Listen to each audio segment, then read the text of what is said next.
है। उन्होंने Japan Japan कहा तो वो जाके पान ले आए। अब अगला सुपर डांसर आए तो हमारी जान में जान आए। अरे वाह, जोरदार तालियां हो जाए।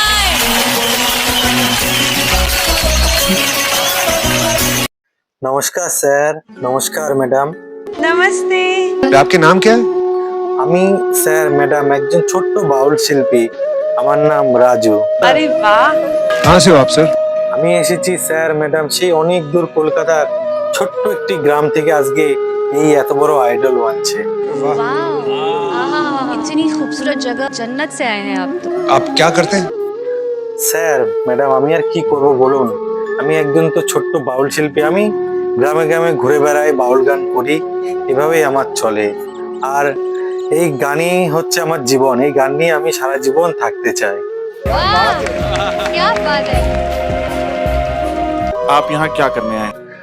আজকে স্যার এই আইডল মঞ্চে এসেছে একজন মায়ের যে হৃদয়ের আর্তনাদ, যে ছেলেদের সন্তানদের বড় করে, সেই মায়ের একটি ছোট্ট গল্প আপনাদের সামনে তুলে ধরার জন্য। আপনাদের কাছে আমি করজোরে একটি অনুরোধ করছি যে কথাগুলি শুনবেন, আপনাদের খুবই ভালো লাগবে। बिल्कुल बिल्कुल। আমাদের এই বর্তমান সমাজে মায়েরা বা বাবা মায়েরা যে সন্তানদের এত কষ্ট করে বড় করে তোলে, আগেকার কথা স্যার বাদে দিন, সেখানকার ছেলেরা মেয়েরা ছিল খুবই ভালো, কিন্তু এই বর্তমান সমাজে এখন মানে ছেলেরা সন্তানরা তাদের বাবা মাকে দেখে না। আজকে স্যার সেইটা নিয়েই আপনাদেরকে কিছু বলবো। अच्छा। এখন দেখা যায় যে স্যার ম্যাডাম একজন সন্তান তাদের মা বাবাকে ঠিক মতো দেখে না। তারা যখন বৃদ্ধ হয়ে যায় তাদেরকে কিন্তু দেখে না, তাদেরকে হয় বাড়ি থেকে বের করে দেয়, নাহলে কিন্তু ওই বৃদ্ধাশ্রমে দিয়ে আসে। সেখানেই একাকিত্ব জীবন সেই বাবা মা কাটায়। কিন্তু আমি সন্তানদের একটা কথাই বলি যে তোমরা কারোর কথা না শুনে যেই বাবা মা আমাদের এই পৃথিবীর আলো দেখিয়েছে এত কষ্ট করে, সেই বাবা মার দিকে একটু খেয়াল রাখুন। सही बात है। क्या बात? वाह। কারণ একটা জিনিস ভাবুন, সে বাবা মা না থাকলে কিন্তু আমরা এই পৃথিবীর কখনোই আলো দেখতে পেতাম না। তাই তোমরা সবার বাবা মাকে দেখুন।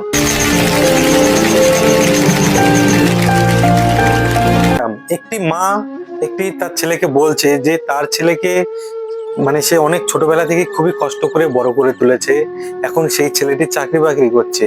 তো সেই মা ছেলেটিকে বলছে যে বাবা, যে আমি যখন বড় মানে বৃদ্ধ হয়ে যাব তখন তুই আমাকে কিন্তু বৃদ্ধাশ্রমে দিয়ে আসিস না, কেননা বাবা সেখানে আমি তোকে না দেখতে পেলে হয়তো মরেই যাব, যা কতদিন বাঁচবো তোর সঙ্গে বাঁচতে চাই। তখন সেই ছেলেটি বলে যে মা, তোমাকে যদি আমি আমার সঙ্গে রাখি তাহলে এই সোসাইটি আমাকে মেনে নেবে না, আমার যেসব বন্ধুরা আছে তারা তো মেনে নেবে না। তখন মা বলল যে বাবা, আমাকে বাড়ির এক কোণে রাখিস, আর তোর বন্ধুরা যদি বলে যে ওইটা কে, তাহলে বলবি যে ওইটা কাজের মাসি কাজ করে। বাবা তুই আমাকে এটা বলি। তখন স্যার ম্যাডাম এই কথাটি শুনে আমার দু চোখে জল চলে এসেছিল যে একজন মা বাবা এত কষ্ট করে নিজে না খেয়েও সন্তানদের বড় করে তোলে, আর সেই ছেলেই কিনা বলছে যে মা বন্ধুর সামনে মাকে বাবাকে পরিচয় দেবে না। বলুন স্যার ম্যাডাম কতটা দুঃখের একটি কথা সেই ছেলেটি তার মাকে বলেছিল। बेटा अभी तक समझ नहीं पा रहा है कि उसका पिता बच्चों को प्राउड फील कराने के लिए क्या क्या नहीं कर रहा है। এরপর তার মা এও বলেন যে বাবা, আমাকে কিন্তু বৃদ্ধাশ্রমে পাঠাস না, আমি দরকার হলে দিনের পর দিন না খেয়েও থাকবো, তুই আমাকে একটি বেলা খেতে দিবি তাও হবে, কিন্তু তুই বাবা আমাকে কখনো বৃদ্ধাশ্রমে পাঠাস না। माँ तो 9 महीने पालती है, लेकिन एक बाप जिंदगी भर बच्चे को पालता है। যে মা বাবা আমাদের ছোটবেলা থেকে এত কষ্ট করে বড় করে তোলে, শুধু ছোটবেলা থেকে না, যখন থেকে আমরা মায়ের গর্ভে আসি তখন থেকে কিন্তু আমাদের মা বাবা আমাদের জন্য খুবই কষ্ট করে। একজন মা যখন আমাদের এই পৃথিবীতে জন্ম দেয় তখন তো হয়তো মায়ের সেই দুঃখ কষ্টটা শেষ হয়ে যায়, কিন্তু একজন বাবা যখন থেকে আমরা মায়ের গর্ভে আসি তখন থেকেই কিন্তু আমাদের এই মাথায় সে ধারণ করে রাখে, আমাদের সব কষ্ট কিন্তু তিনি একাই বহন করে। সে নিজে না খেয়েও কিন্তু আমাদের খাওয়ায়, সে নিজে খুব কষ্ট করে অফিসে যায়, হেঁটে যায়, যেন আমরা কি করে ভালো চলি সেটার চিন্তা করে। একজন গরিব দুঃখী বাবা সে রোদে পড়ে ঘামে ভেজে তারপরে কিন্তু কিছু টাকা ইনকাম করে এনে আমাদের মুখে অন্ন তুলে দেয়, খাবার তুলে দেয়। তো সেই বাবাকে আমরা এই সামান্য সন্তান হয়ে কি করে ভুলে যাই বলুন? मुझे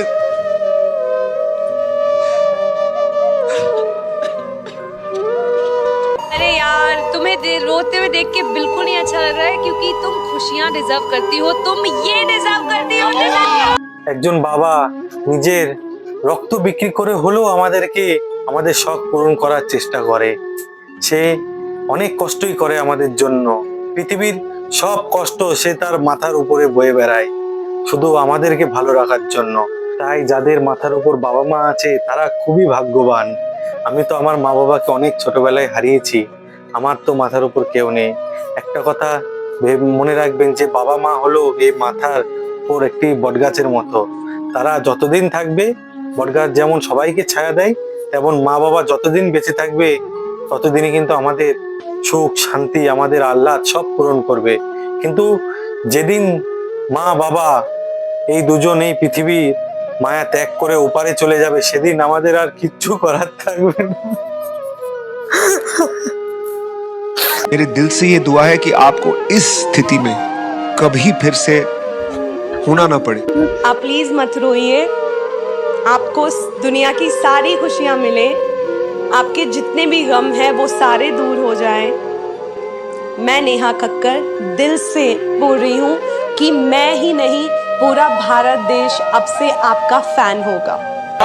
क्या बात है, वाह वाह वाह, क्या बात है।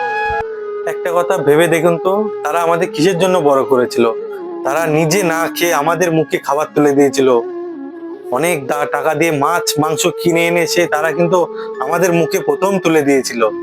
তারা কেন তুলে দিয়েছিল? আমাদের যাতে কি করে ভালো হয়, আমরা যেন ভালোভাবে পড়াশোনা করতে পারি, সেই জন্য। তো আমরা কি করি? আমরা যখন পড়াশোনা করে চাকরি বাকরি করি তখন কিন্তু সেই মা বাবার কথা কিন্তু আমরা ভুলে যাই। একটা বারের জন্যও কিন্তু আমরা মনে করি না যে মা বাবা আমাদের জন্য কি করেছে। আজকে আমরা যাদের কথা শুনে মা বাবাকে বাড়ি থেকে বের করে দিই, তারা একটিবার ভাবুন, এই মা বাবা না থাকলে আপনি কি এই পৃথিবীতে আসতে পারতেন? কখনোই পারতেন না। একজন মা বাবা আমাদেরকে বড় করে কিসের জন্য? বৃদ্ধাশ্রমে যাওয়ার জন্য? মোটেও না। তারা যে সারা জীবন আমাদের জন্য দুঃখ কষ্ট ভোগ করে, সেইটা যাতে তারা একটু ভবিষ্যতে সুখ পায় ছেলেদের কাছ থেকে, তারা যাতে নাতি নাতনিদের সঙ্গে খেলতে পারে, সেই জন্যই তো আমাদের বড় করে, আমাদের চাকরি পাওয়ায়। তারা মাথার ঘাম পায়ে ফেলে আমাদেরকে শিক্ষা দেয়। কিন্তু আমরা কি করি? আমরা শেষ বয়স যখন চলে আসে মা বাবা, তখন মা বাবাকে দেখি না, তখন তাদের বাড়ি থেকে দূর দূর করে তাড়িয়ে দিই। মা বাবারা অনেক কিন্তু আমাদের জন্য বলে, কিন্তু আমরা সেটা একবারও করি না। सच्चे लोग होते हैं ना मेरा। তাই স্যার ম্যাডাম, মা বাবার কথা আর কি বলবো বলুন? আমাদের মতো যদি কুলাঙ্গার ছেলেরা তাদের মা বাবার কষ্ট না বুঝতে পারে, আর কি করবো বলুন? আমার তো মা বাবার এই পৃথিবীতে রইলো না। তাই স্যার ম্যাডাম, আমি সবার কাছে আমার হাত জোর করে একটাই অনুরোধ, যে তোমরা মা বাবাকে একটু দেখো, তাদের বৃদ্ধ বয়সের সঙ্গে থাকো আর তাদের পাশে থাকো। কেননা বৃদ্ধ বয়সে তারা কিচ্ছু চায় না, শুধু আমাদের সঙ্গে একটু সঙ্গে থাকতে চায় আর আমাদের থেকে একটু সুখের আশা করে। তাও কেমন সুখ? তাদের একটু স্নেহ আর তাদের সঙ্গে যাতে আমরা একটু কথা বলি, সেইটাই তারা চায়। তারা তো তখন টাকা পয়সা ধন দৌলত কিচ্ছু চায় না, বাড়ি গাড়ি তাদের কিচ্ছু চায় না, তখন তারা চায় শুধু এই সব। তাই স্যার ম্যাডাম, আমি একটাই বলতে চাই যে তোমরা বৃদ্ধ বয়সে তোমার মা বাবার একটু পাশে থেকো। क्या बात है क्या बात है। वाह তাই স্যার ম্যাডাম, ভগবানের কথা যেমন যতই বলি ততই কম, তেমন কিন্তু মা বাবার কথা যতই বলবো ততই কম। তাই মা বাবার কথা আর আমি বেশি কিছু বলবো না। আপনাদের মা বাবাকে আপনারা সেবা করবেন, এইটুকুই আমার অনুরোধ। তাই এই কথার মাঝখানে স্যার ম্যাডাম, যদি ভুল হয়ে থাকে আমাকে কিন্তু নিজের ছোট ভাই বা সন্তান ভেবে ক্ষমা করে দেবেন। আর স্যার ম্যাডাম, আপনাদের সবার আশীর্বাদের হাত আমি আমার মাথায় নিয়ে আমি আমার গান শুরু করছি। নমস্কার। ऊपर वाले से दुआ कर रहा हूँ कि भगवान इसको अच्छा गवा दिया, अच्छा गा लिया। हमारे बहुत पास सही, जो लेकिन- कारीगरी है वो ये है और ये दिखाओ। चलो गाओ। खोकारे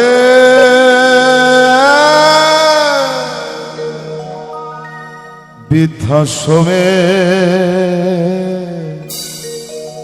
পাঠাস না আমারে।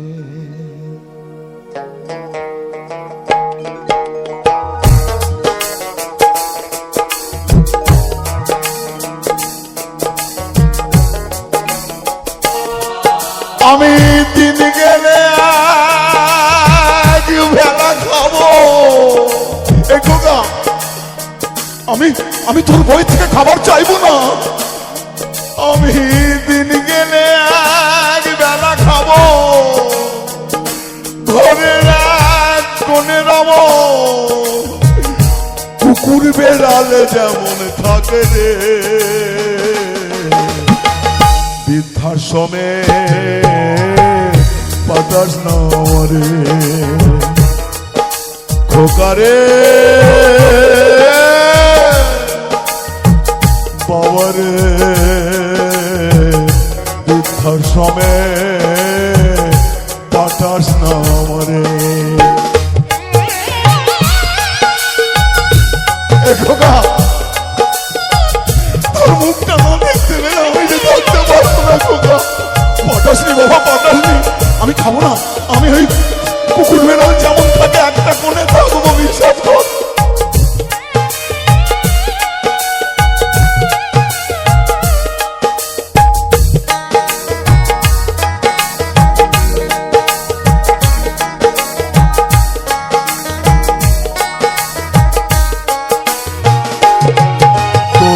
বন্ধু বান্ধব জানতে চাইলে আমার পরিচয়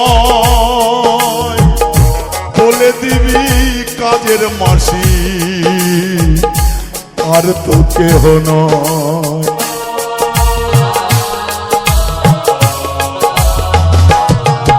তোর বন্ধু বান্ধব জানতে চাইলে খোকা আমার পরিচয় বলে দিবি কাজের বুয়া,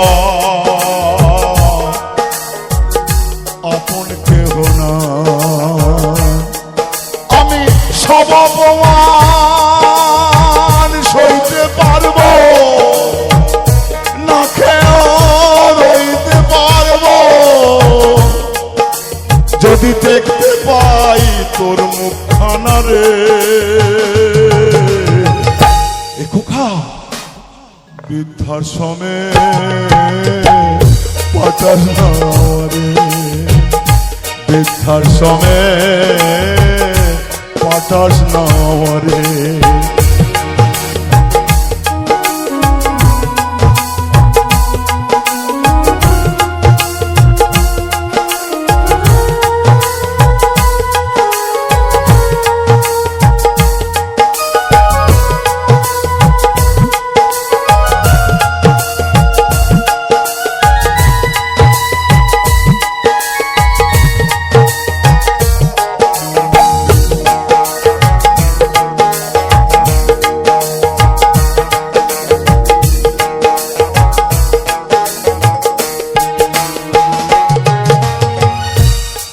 যখন ছোট্টবেলায় তোকে ছেড়ে যেতাম একটু দূরে, পাগল হয়ে আমায় ক্ষতি কাঁদতি করুণ সুরে। এই খোকা, যখন ছোট্টবেলায় ছিলি আমাকে, আমি যখন এ পাড়ায় ও পাড়ায় কোনো কাজে যেতাম, তুই মনে করছিস আমার মা কোথায় হারিয়ে গেছে, আকুল হয়ে খুঁজতে। আজ বউ পেয়েছিস বলে আমার কথা তোর মনে নেই খোকা। সেদিনে সেই ছোট্টবেলার কথা তুই ভুলে গেলি খোকা, ভুলে গেলি।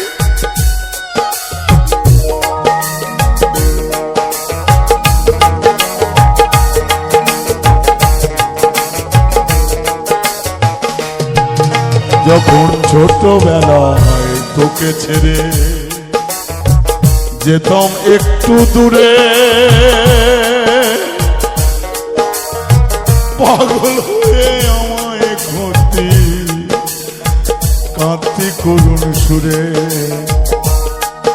আমার বুকেতে না লাগলে মাথা, এই খোকা, আমার বুকে না মাথা লাগলে তোর যে ঘুম হতো না রে।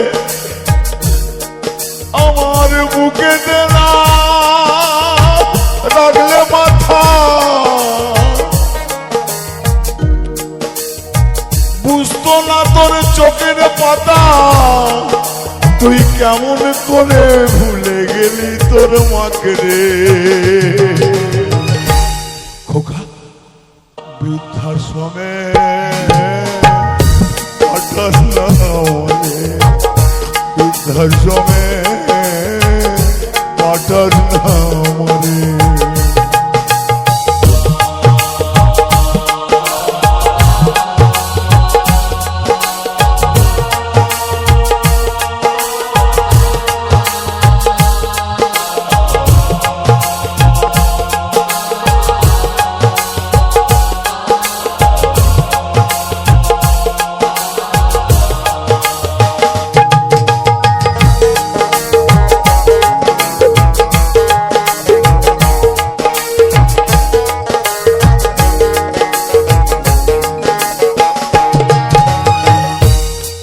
যেদিন শাশুড়ির হাত থেকে ঘরে চাবি নিয়েছিলাম,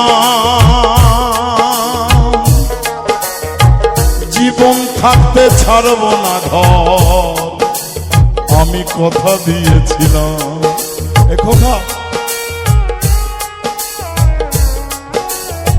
আমার শাশুড়ির থেকে যখন আমি এই ঘরের চাবি নিয়েছিলাম, আমি শাশুড়িকে কথা দিয়েছিলাম, মাগো আমি এই ঘর ছেড়ে কোথাও যাব না।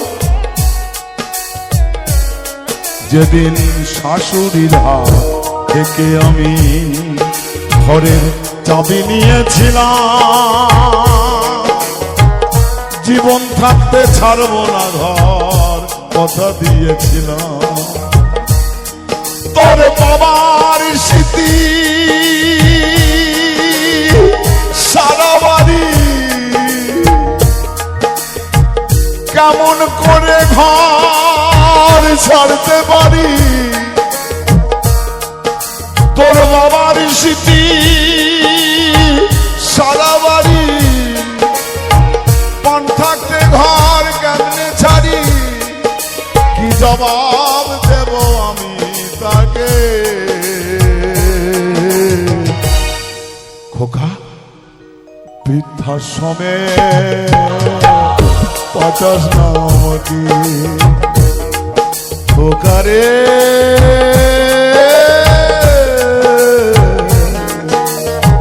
বৃদ্ধাশ্রমে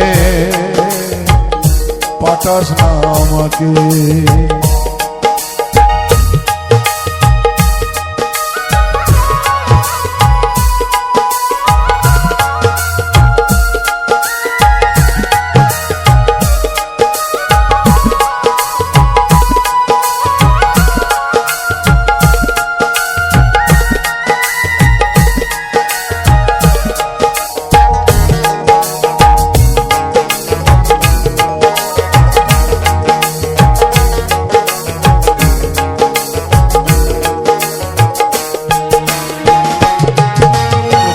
মানুষ করে আমার হলো অনেক কিছু পাওয়া,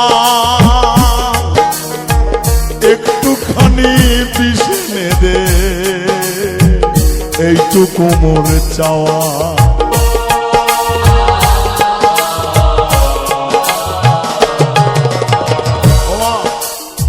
আমার মতো এরকম বুকের জ্বালা হয়তো অনেকেরই আছে, যাকে আমরা নিজের সর্বস্ব দিয়েছি, সমস্ত কিছু দিয়ে মানুষ করেছি, সে আজ বাড়ি থেকে তাড়িয়ে দিচ্ছে। তাই তো মা বলছে খোকা তুই একটু আমাকে বিষ এনে দে না, বিষ। তোকে মানুষ করে আমার হলো অনেক কিছু পাওয়া, একটুখানি বিষ এনে দে এইটুকু মোর চাওয়া। আমি তোর দেয়া বিষ খেয়ে নেব, বিশ্বাস কর আমি তোর দেয়া বিষ খেয়ে নেব, ভেবে আমার লাশ বেমারি ফেলে দিস ওই নদীর চরে। খোকা বৃদ্ধাশ্রমে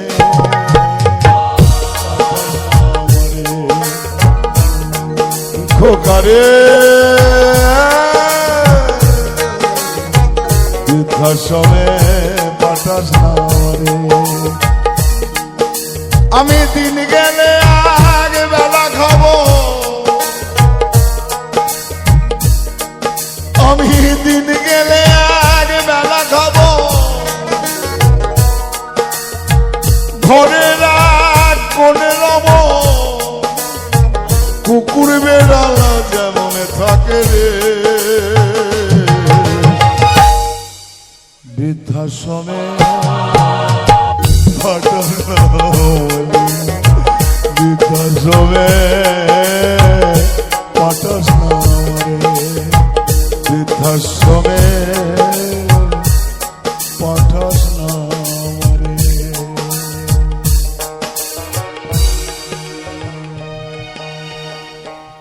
ধন্যবাদ।